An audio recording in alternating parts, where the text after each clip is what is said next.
La Iglesia Cristiana Josué, filial Apopa, presenta el mensaje de la palabra de Dios.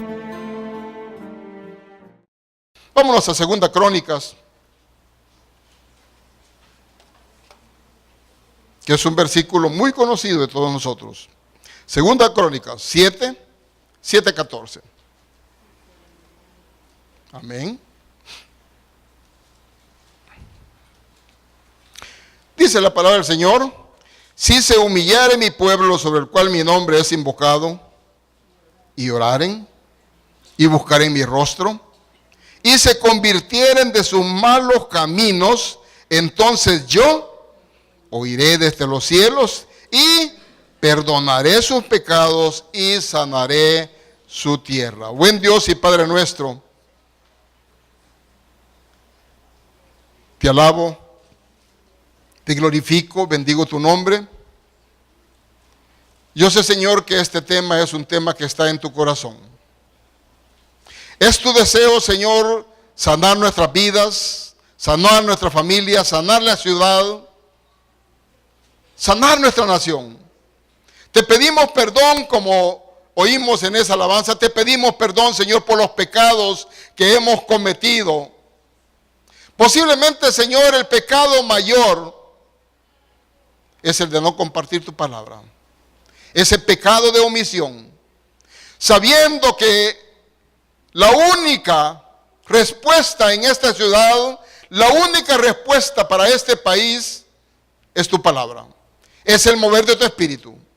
Nosotros, Señor, podemos elegir al hombre más inteligente, al hombre más capacitado para que gobierne esta nación, pero si tú no estás con él, y si tú, Señor, no estás en medio de los que gobiernan, definitivamente estamos en un tremendo peligro.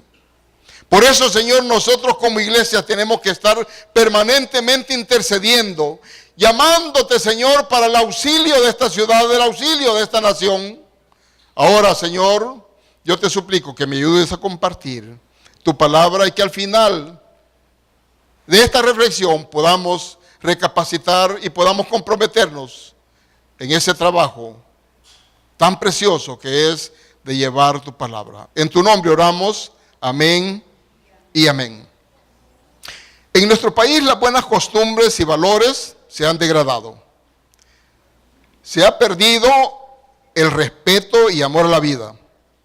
Yo recuerdo los tiempos de mi infancia, y para que no se asusten, recuerdo los tiempos de mi juventud, que es más inmediato. Cuando yo era joven, habían cosas muy lindas en este país. Entre ellos la seguridad. Cuando yo era niño, cuando yo era joven, recuerdo en mi pueblo que nosotros salíamos a la finca, había unas pozas como piscinas, íbamos los amigos, amigas, primos, y con toda libertad y con toda sencillez nos bañábamos allí, no había riesgos. Pero qué tremendo, ahora nosotros no podemos hacer eso. Hemos perdido nuestra ciudad, nuestro país ha perdido la seguridad, ha perdido la armonía, ha perdido el compañerismo. Ya nosotros ya tenemos dificultad para relacionar, permitir las relaciones de nuestros hijos. Estamos pendientes de quién es su amigo, quién es su amiga, y andamos detrás investigando porque sabemos los riesgos que corren. Entonces, es interesante ver que hemos perdido el compañerismo, se ha perdido la amistad. Esa camaradería que les comentaba cuando nosotros salíamos en mi pueblo ya no existe. Y la familiaridad entre vecinos ya no se da. Algunos de ustedes que tal vez tienen ya rato de estar en esta ciudad recuerdan que la ciudad tenía portales. Y los adultos salían y se sentaban alrededor de unas mecedoras, sacaban pan y platicaban, compartían, ahí se acercaban los vecinos, y todas esas costumbres preciosas se han perdido. ¿Por qué razón? Por la pérdida de la seguridad. ¿Qué ha pasado? ¿Qué se ha perdido? ¿Y cómo podemos recuperar lo perdido? Sabemos que muchas cosas se han perdido. Pero lo más importante de lo que hemos perdido y lo más trascendente y que debemos considerarlo profundamente es la pérdida del vínculo y de la relación que tenemos y debemos tener con nuestro Señor Jesucristo. Tenemos una iglesia, y perdón hermanos, pero tenemos una iglesia religiosa. Tenemos una iglesia que se reúne los domingos, que se reúne posiblemente en el transcurso de la semana, pero yo pregunto, ¿cuál es realmente la vivencia, la relación, el compromiso que tenemos nosotros con Dios? Porque lo más importante para el cristiano no es solo congregarse, porque la Biblia dice también no dejando de congregarse como uno tiene por costumbre. Esto es importante y es necesario congregarse, pero no solo congregarse. Nosotros necesitamos desarrollar un verdadero estilo de vida que refleje el carácter, que refleje el amor de Cristo en nosotros. Iglesia, ¿nos consideramos cada uno de nosotros como Cristo? ¿Tenemos su carácter? ¿Estamos buscando la estatura de Él? Si eso no está ocurriendo, estamos en una crisis difícil, porque estamos hablando de transformar nuestra ciudad, y los que son la sal de la tierra y los que son la luz de esta tierra somos nosotros. Bien fácilmente nosotros decimos, mire, el presidente de la República no tiene la capacidad para resolver estos problemas. La Asamblea Legislativa está emitiendo leyes que no son acordes. En la Corte Suprema de Justicia está interfiriendo en una y otra actividad. Pero yo quiero decirles y quiero preguntar, ¿cuánto tiempo está dedicando usted para orar por las autoridades de esta nación? Y es un mandato. La palabra de Dios dice, orando por los que están en preeminencia. ¿Está preocupado usted por lo que está pasando en la popa? ¿De veras está preocupado? ¿Cómo está buscando resolver ese conflicto, ese problema de su preocupación? ¿Orando? Ok, esa es una excelente respuesta y ojalá que la estemos aplicando a nuestro día de vivir. Muy bien, cuando nos sentamos después de una jornada larga de trabajo y llegamos a nuestro hogar por la tarde, nos ponemos frente al televisor para ver las noticias. Óigame bien, las noticias que nosotros vemos nos confrontan. Yo me he sentido confrontado tremendamente en los últimos días por las noticias que he estado viendo. Estamos peor que los tiempos de la guerra.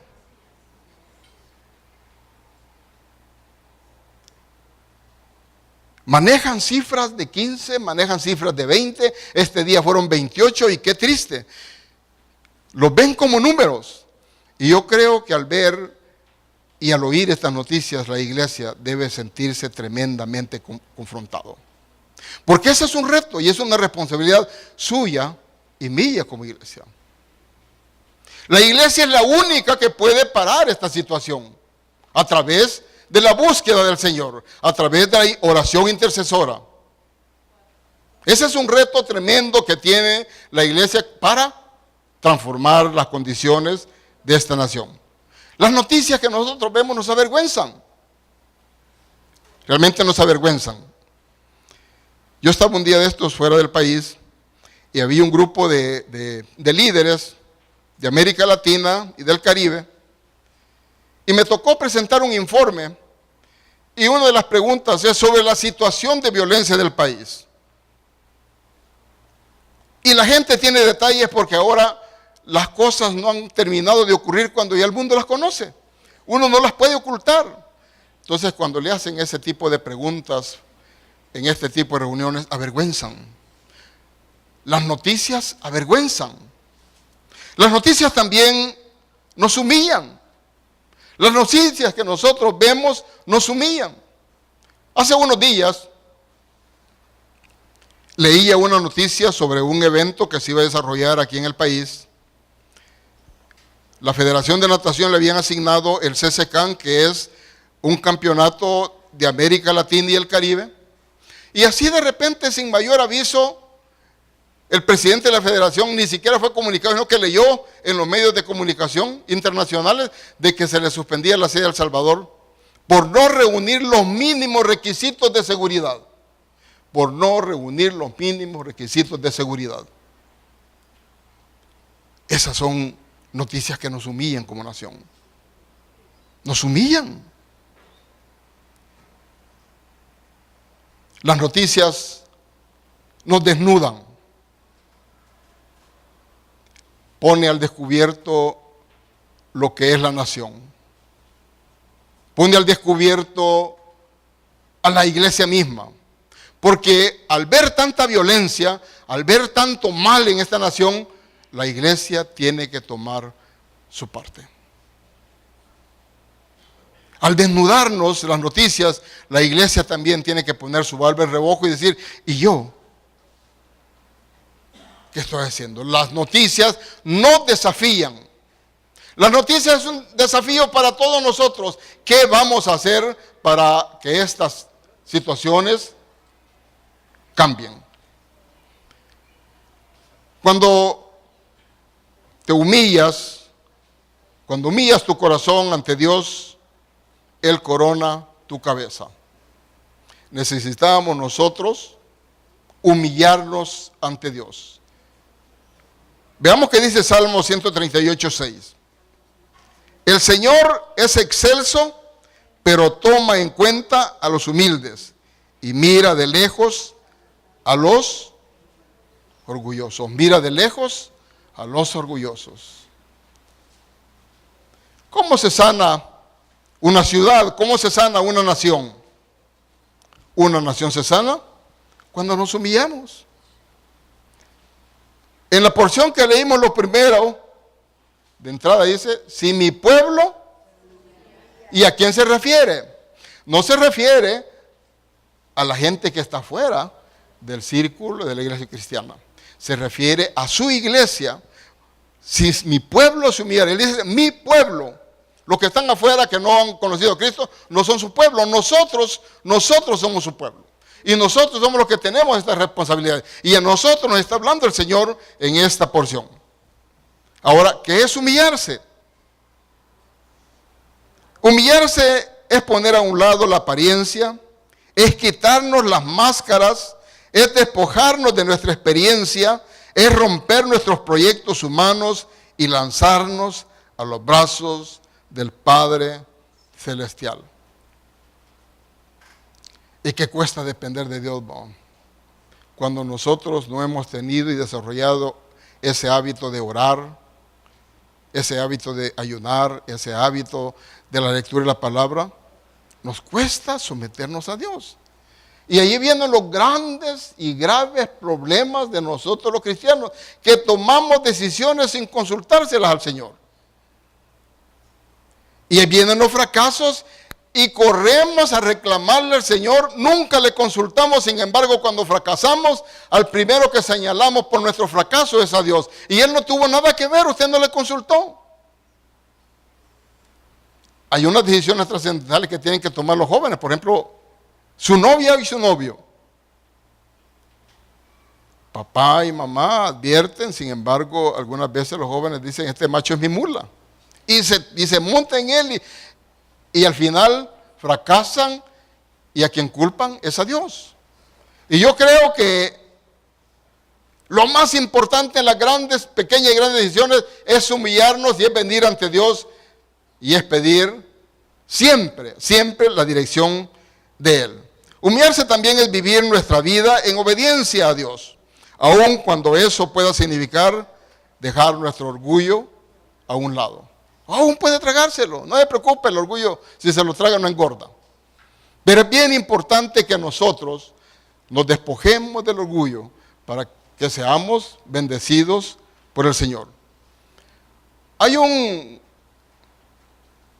escritor cristiano, Thomas Merton, que dice, si nosotros fuéramos realmente humildes, conoceríamos lo mentiroso que somos. Si nosotros fuéramos realmente humildes, conoceríamos lo mentiroso que somos. ¿Entiende eso? ¿Lo entiende? Repito, si nosotros fuéramos realmente humildes, conoceríamos lo mentiroso que somos. Luego, continúa diciendo el señor Merton, Señor, enséñame a humillarme ante ti, de tal manera que pueda entender lo mentiroso que soy y el fraude que vivo. Para ilustrarlos, los fariseos eran un gran fraude. Y aún hay fariseos en este tiempo. Tenemos gente en la iglesia que tiene esa doble vida. Y necesitamos nosotros ser humildes y venir ante el Señor y reconocer nuestras debilidades, esa doble vida que nosotros llegamos, que aparentamos ser cristianos y realmente tenemos otra vida. Y la otra es que en la vida del hombre hay tres etapas. Una es el hombre natural. El hombre natural no entiende nada del Espíritu ni quiere nada con Dios. El hombre natural. El hombre carnal es aquel que acepta a Cristo.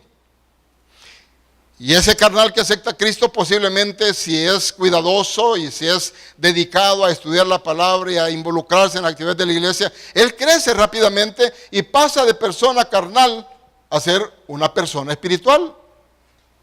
Y muchos, y quizás en esta tarde la mayoría de los que veo aquí son personas espirituales, pero con algunas características carnales. Pues cuando uno es espiritual sabe cuándo y dónde está fallando, y eso debe de atenderlo y superarlo. Ahora, aquí hay muchos dentro de las iglesias cristianas que son carnales y se mantienen por años carnales. ¿Cuáles son los carnales?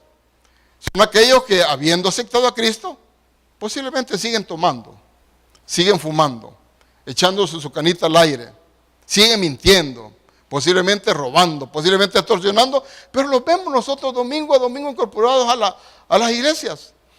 Si usted conoce a alguien de ellos, no lo señale, simplemente doble rodillas, porque Dios no nos ha puesto por jueces. Nosotros tenemos que orar para que el Señor toque su corazón y para que nosotros, si conocemos de situaciones, podamos ayudarles a través de la oración y a través, tal vez, de un consejo. Otro de los aspectos que afecta la humillación, que el hombre le cuesta humillarse ante Dios, es la autosuficiencia. ¿Qué es la autosuficiencia?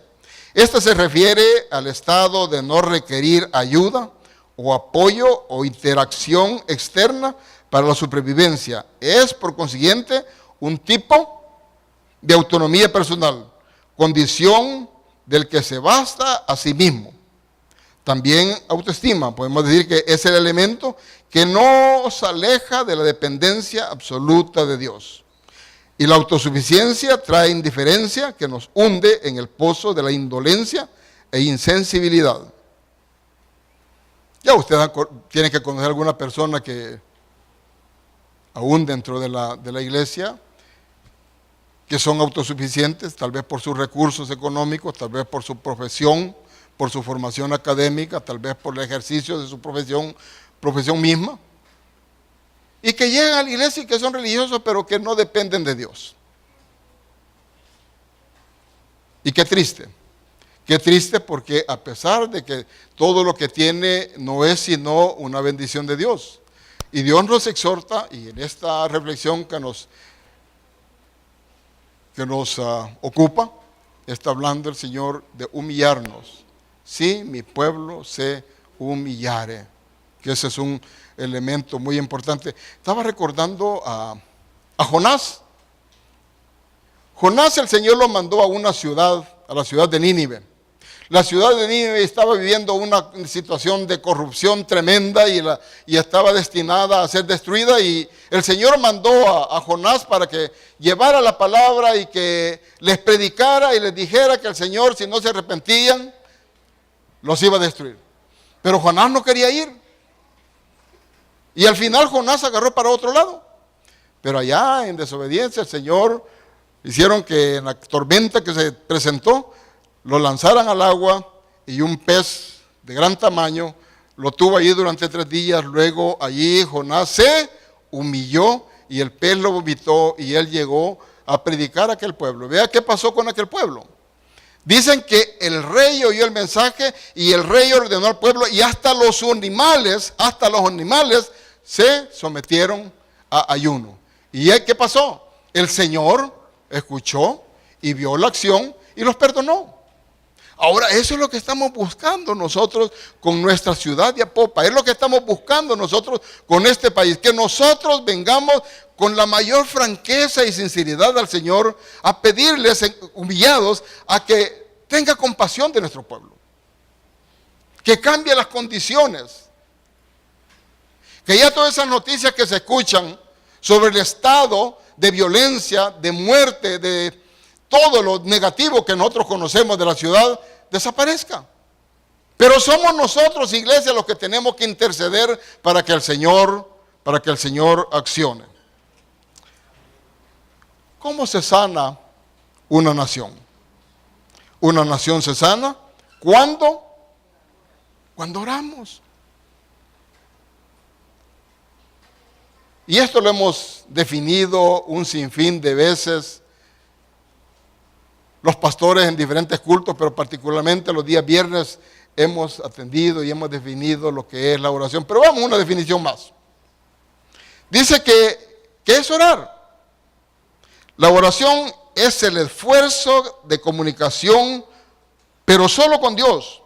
Y busca, entre otras cosas, ofrecer pleitesía, adoración y alabanza a Dios. Hacer una petición, una confesión o simplemente expresar los pensamientos y las emociones personales. ¿Por qué orar? Orar porque es la única opción que tenemos. No tenemos otra opción. Yo recuerdo hace algunos años murió mi esposa y eso causó un dolor muy profundo en mi vida. Quedé con 2 hijos, una de 15 años y un varón de 20 años. Casi nunca los había atendido yo, siempre mi esposa había, como todo hogar normal, generalmente las esposas son las que atienden a los niños y los hombres en sus actividades de trabajo para llevar la provisión. Pero error, los hombres tenemos la responsabilidad de estar cerca también.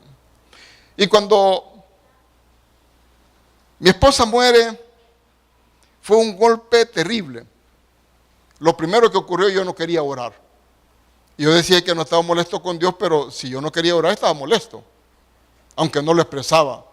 Yo no quería leer la Biblia. Segunda expresión de que yo estaba incómodo y molesto. Y tercero, yo no quería ir a la iglesia. Y comencé porque eso no se diera. Pero, ¿qué creen que hizo Dios? Fácilmente me hubiera abandonado.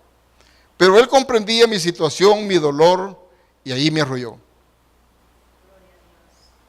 Un día, estando en la ducha, estaba yo llorando, y no me incomoda confesarlo, estaba llorando. Y yo le dije al Señor, yo sentía que la situación cada día era más difícil, le dije al Señor, Señor, no permitas que yo toque fondo. Yo tengo una niña y yo no sé qué hacer con ella. Yo no sé nada de mujeres. Ahí me di cuenta que yo no sabía absolutamente nada de mujeres. Mi niña se enferma y yo no supe qué hacer. Son problemas de mamá, pero no son de mamá, son de papá. Ahí yo tuve que buscar. Entonces me fue acorralando el Señor y ahí cuando le dije, Señor, no permitas que yo toque fondo. ¿Y sabe qué me dijo? Y el Señor habla porque definitivamente Dios se comunica con sus hijos.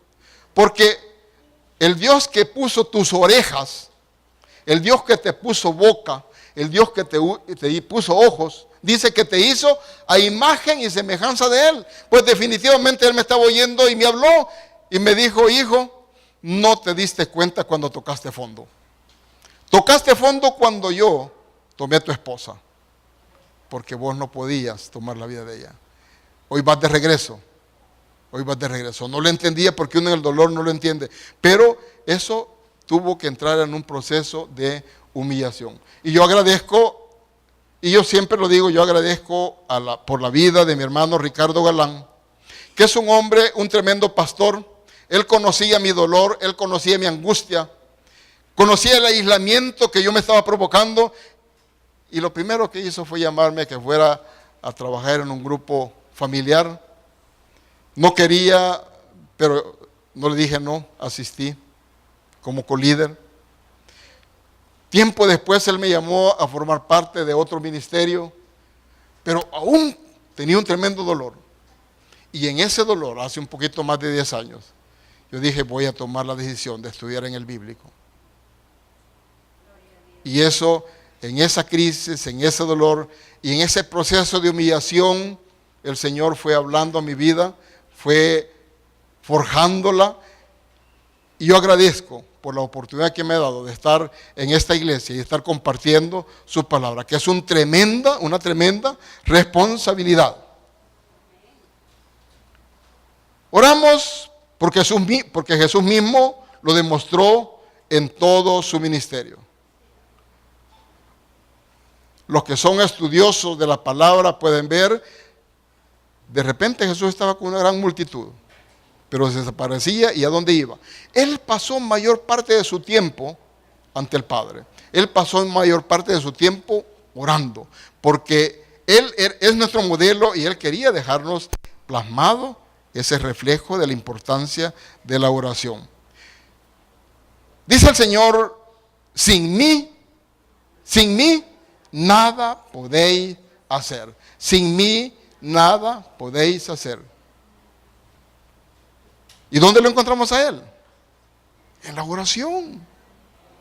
Ahí es donde nosotros encontramos que el Señor habla y resuelve cada una de nuestras necesidades.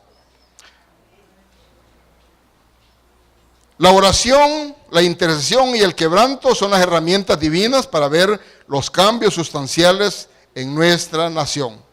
Pregunto, y no me conteste solo ahí usted solito, digo, ¿cuándo fue la última vez que invertimos unas cuantas horas en la noche o en la mañana para interceder por nuestra nación? ¿Cuándo fue que usted tomó unas cuantas horas por orar por Apopa? El viernes estaba comentándome uno de los diáconos, de los ujieres, y me decía, estoy asustado y estoy compungido. Un niño de 12 años fue asesinado. Y luego, una distancia muy corta, un niño de 14 años. ¿En qué circunstancias? No lo sé, pero la impresión que tenía ese hermano era, ¿cómo es que en esta ciudad, cómo es que en este país están destruyendo lo más precioso de una sociedad? Lo más lindo que nosotros tenemos, lo más bello que nosotros tenemos son los niños. Lo más precioso que tenemos son los jóvenes. Y los jóvenes deberíamos nosotros como iglesia, como ciudad, estarlos cuidando, estarlos forjando, estarlos atendiendo, estarlos educando, porque esta es una generación que quiera usted, señor hermano adulto, quiera usted o no, ellos son los que van a controlar la iglesia, son los que van a dirigir la ciudad, son los que van a dirigir el país. Esos jóvenes que usted posiblemente ni lo pueda percibir, pero que entre esos jóvenes está el presidente de la República. Entre esos jóvenes están los magistrados de la Corte Suprema de Justicia. Por eso es que nosotros tenemos que poner mucha, pero mucha atención a los jóvenes. Y no solo orar, sino también buscar programas de atención para que estos jóvenes se tornen útiles a nuestro país.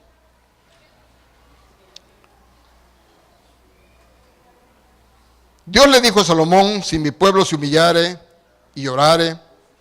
Fueron los primeros dos elementos vitales en el sendero de la recuperación de nuestra nación, de nuestra ciudad. Esos dos elementos comienzan en mí y en ti. Humillarse y llorar. Yo no puedo decirles a ustedes que se humillen y lloren si yo no lo hago. Porque todos nosotros tenemos que hacerlo. Humillarnos y llorar ante el Señor para que venga ese cambio tan anhelado. ¿Cómo se sana una nación? Una nación se sana cuando buscamos su rostro. Dice la porción que leímos, si se humillare mi pueblo sobre el cual mi nombre es invocado, y oraren, y buscaren mi rostro. Pregunto, ¿qué es buscar el rostro del Señor? ¿Es lo mismo que orar? Claro que no. No es lo mismo. Usted y yo podemos orar sin buscar el rostro de Dios. Buscar el rostro de Dios es un grado más de profundidad en comunión con el Padre. Para poder mirar el rostro de alguien, uno tiene que sentirse libre de culpa. Ver el rostro es estar dispuesto a ser confrontado. Ver el rostro de alguien es estar dispuesto a ser confrontado. Yo recuerdo a mis niños, cuando todavía he sido pasivo en la casa y ellos no habían hecho una travesura, ellos venían y se exponían y abrazaban. Pero uno sabía cuando ellos se habían portado mal porque no se acercaban. La culpa los hacía retroceder. Pues eso mismo ocurre con nosotros. Nosotros tenemos que despojarnos de todo ese orgullo, humillarnos ante el Señor para poder buscar su rostro. No es lo mismo orar que buscar el rostro del Señor. Buscar el rostro del Señor es algo más profundo, es algo más íntimo, es algo que usted percibe, que usted siente. Yo quiero decirle que definitivamente Dios es real.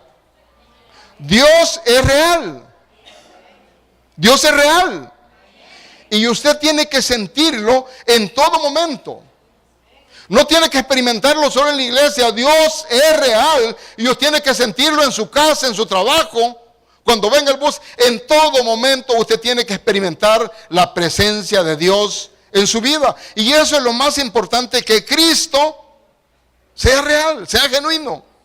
Eso es lo que va a hacer la diferencia en su vida. Eso es lo que va a hacer la diferencia en esta ciudad. Que Cristo sea genuino en cada uno de nosotros. Que Cristo sea genuino en el hogar.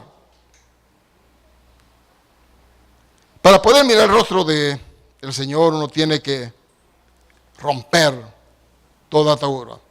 No puede prevalecer el rostro humano ante el rostro divino. Uno tiene que rendirse. Veamos qué dijo Isaías. Él tuvo una experiencia con el Señor. Isaías 6, 1 al 5. ¿Cómo reaccionó Isaías ante esta experiencia? Dice: vi yo al Señor sentado sobre su trono alto y sublime, y sus faldas llenaban el templo. Entonces dije: ay de mí, que soy muerto, porque siendo hombre inmundo de labios y habitando en medio del pueblo que tiene labios inmundos, han visto mis ojos al Rey Jehová de los ejércitos. También vemos nosotros en Pedro, cómo reaccionó Pedro ante una experiencia especial que tuvo. Dice en Lucas 5:8, viendo esto, Simón Pedro cayó de rodillas ante Jesús diciendo: apártate de mí, Señor, porque yo soy hombre pecador. Y allá en Jueces 6:12 vemos la experiencia de Gedeón cuando se le apareció el ángel de Jehová. Es una teofanía, era Jesús presentándosele a Gedeón allá en el Antiguo Testamento, y dice Gedeón, exclamó un grito de muerte, y viendo Gedeón que era el ángel del Señor, dijo: ah, Señor Jehová, que he visto el ángel de Jehová cara a cara. Muy bien, ahora podemos ver la razón por la cual en 2 Crónicas 7, Dios habla primero de humillarnos, luego habla de orar, y nos sube al tercer peldaño, que es buscar su rostro. Humillarnos, orar y buscar su rostro. El rey David dijo: escudriña, oh Dios, y ve si hay en mí camino de perversidad. Escudriña, oh Dios, en mí y ve si hay camino de perversidad. Por el tiempo nos vamos a quedar aquí, pero es una buena oportunidad para que nosotros escudriñemos nuestra vida. Yo quiero decirle que cualquier pecado que usted haya cometido y no haya pedido perdón, tiene un conflicto. Pero si usted ha cometido un pecado y lo sigue cometiendo, quiero decirle que está bajo maldición. Su vida está siendo maldita porque está desobedeciendo a Dios. Tercero, usted está llevando maldición a su familia. Porque si usted tiene pecado, esa maldición de pecado está afectando a su esposa, a sus hijos, o viceversa, esposa o esposo, está afectando a su pareja y está afectando a su grupo familiar. Y es más, está afectando a la iglesia misma. Por lo tanto, si nosotros estamos hablando de un avivamiento, si estamos hablando de un cambio en esta ciudad, si estamos hablando de un cambio en esta sociedad, lo primero que tenemos que hacer es venir ante el Señor y confesar nuestros pecados. Si hoy muere usted, ¿cómo está? ¿Está listo para presentarse al Señor? La religión no salva. La religión no salva. Solo Cristo salva. ¿Está usted preparado? ¿Está usted listo para presentarse ante el Señor? ¿Sabe que cuando yo pienso definitivamente que si yo muero hoy, yo voy a presentarme ante el Padre, este mismo momento que muero? ¿Y saben por qué? Porque dice la palabra que Él dio a su Hijo unigénito para que todo aquel que en Él crea no se pierda, mas tenga vida eterna. Si Él dio a su Hijo por mí, definitivamente yo voy, si es que pasé. Pero gracias a Dios voy a pasar y voy a estar en la presencia del Padre. Y el Padre me va a preguntar: yo, Almo, ¿qué hiciste por mi Hijo a quien yo di para que tú fueras salvo? Pregunto, ¿qué ha hecho usted por Jesucristo? ¿Agradece usted ese sacrificio que hizo en la cruz del Calvario? ¿Lo agradece? Y si lo agradece, usted debería estar compartiendo la palabra de Dios a cada minuto, a cada segundo. Yo dudo mucho de que haya nacido de nuevo aquella persona que no está compartiendo a Dios. Dudo mucho que aquellos que no están compartiendo la palabra del Señor con los inconversos, dudo mucho que hayan nacido de nuevo. Porque el nacer de nuevo, esa es la primera actitud que se tiene. Compartir, uno quiere que todos conozcan. Vea qué hizo el hermano de Pedro. Cuando Andrés conoció al Señor, él corrió a traer a su hermano Pedro. Y yo creo que eso mismo tiene que ser. Yo los reto a ustedes que después de esta reunión, después de este culto, usted vaya, comparta con aquellos familiares, con aquellos amigos y expóngalos a la palabra del Señor. Si usted quiere que esta ciudad cambie, comparta la palabra del Señor. Póngase de pie. Vamos a orar. Buen Dios y Padre nuestro,